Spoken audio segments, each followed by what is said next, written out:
সৃষ্টির শুরু থেকে শেষ পর্যন্ত দুনিয়ায় আমার থেকে অজাইরা আচরণ এবং ফালতু যদি কোনো জিনিস থাকে তাহলে স্কুলের পিটি। না মানে সাতটা মোড়া রোদে অর্ধেক দিন দাঁড় করিয়ে রেখে এরা যে নিজেকে কি মনে করে। আমি সবটা সময় চেষ্টা করতাম কিভাবে এই বালছাল ফাঁকি দেওয়া যায়। অনেক সময় দেরি করে স্কুলে ঢুকতাম, যদিও এই জন্য মাঝে মাঝে ঠাপ খেয়েছি। মানে পিটিটা কোন কামে লাগে আজ পর্যন্ত বুঝতে পারলাম না। অনেক নিন্দুকেরা বলবে স্বাস্থ্যের জন্য মারাত্মক উপকারী, কিন্তু আমাদের স্কুলের পিটি টিচার ছিল নাদুস নিদুস গোলগাল একদম ভম্বলের মতো। নিজে বারা ভুড়ি নিয়ে নড়তে পারতো না, আমাদেরকে স্বাস্থ্য ভালো রাখার জ্ঞান দিত। শীতের সকালে বারা ঘুম থেকে এমনিতে উঠতে পারি না, দেরি করে স্কুলে গিয়ে দেখি পিটি চলছে। তারপর সবার দেখা দেখি বিচি চুলকাতে চুলকাতে পিছনে গিয়ে আমিও দাঁড়িয়ে পড়লাম। আবার দেখি জাতীয় সঙ্গীত চলছে, এদিকে আমি জাতীয় সঙ্গীতের এক লাইন পারলে আর 3 লাইন পারি না। সামনে তাকিয়ে দেখতে পেলাম একজন শিক্ষক মহোদয় তাহার টাক মাথা চুলকাতে চুলকাতে আসছে, পকেট চেক দিচ্ছে, চুলদারি দেখছে। এক বন্ধুর পকেটে তো বিড়িও পেয়েছিল। যাই হোক, আমি স্কুলে যেতাম জঙ্গলির মতো সেজে। 1 বছর পর পর ঈদের আগে একবার চুল কাটতাম। আমার এই জঙ্গলির মতো অবস্থা দেখে সবার সামনে নিয়ে গিয়ে আমাকে অপমান করা হলো। চুলের জন্য ক্লাসে তুমুল ক্যালারিও খেয়েছিলাম।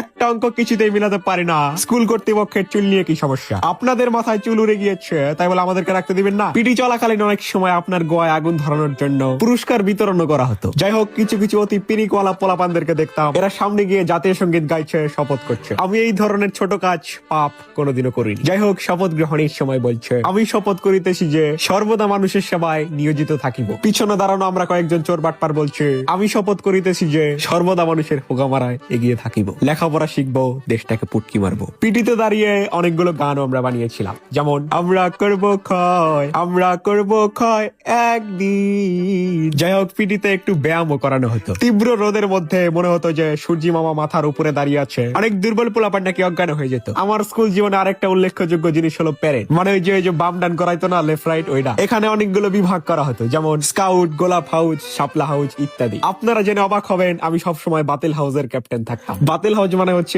যারা এই যে লেফট রাইট পারে না, প্যারেড পারে না, তা করে বাদ দিয়ে দেয় ওই হাউস। আমার অঙ্গ প্রত্যঙ্গে এত উত্তেজনা কখনোই ছিল না যে 150 ডিগ্রি তাপমাত্রায় দাঁড়িয়ে আমি বাম ডান করবো। আর এই যে স্কাউটের পোলাপান যে কি লেভেলের পিডিক ছিল ভাই, আজ পর্যন্ত কোনোদিনও ফুল জাতীয় সঙ্গীত বলিনি। পিছনে দাঁড়িয়ে শুধু ঠোঁট মিলাতাম, স্যার ভাবতো আমরাও পাশে আছি। যাই হোক, পিটির সময় স্কুল ড্রেস নিয়েও কেলানি খেয়েছি। এখন অবশ্য এই দিনগুলোকে বড়ই মিস করি, মনে করলে বড়ই ভালো লাগে। ওই যে একটা ব্যায়াম ছিল না, 1 থেকে 10 পর্যন্ত কিন্তু আস্তে আস্তে বসা লাগতো, ওইটা যে ভাই কি বিরক্তিকর লাগতো তখনকার সময়। এগুলো মনে হলে এখন একা একাই হাসি। যাই হোক, স্কুল জীবন হচ্ছে একটা এনজয় করার মতো জীবন। যারা এখন স্কুলে পড়ছো শোনারা, তোমরা এখন বুঝবে না এগুলোর কি বলে এই কথাগুলোর মানে। স্কুল থেকে পাশ করে আসো, যখন 2-1 বছর পর নিজের স্কুলটাকে সামনে দেখবা, সারাদিন আকাম কুকাম করতা যে ক্লাসরুমটাতে, সেটা যখন দেখবা চোখে এমনিতেই পানি চলে আসবে। ওই যে একটা কথা আছে না, মানুষ মূলত বাঁচে ক্লাস 10 পর্যন্ত। এখন যাদের সাথে স্কুলে মাসেও একবার কথা বলো না, স্কুলটা একবার পাশ করে আসো, তখন হঠাৎ করেই তাদের দেখলেও মন টান টান করবে। যাই হোক, এই ভিডিও এই পর্যন্ত।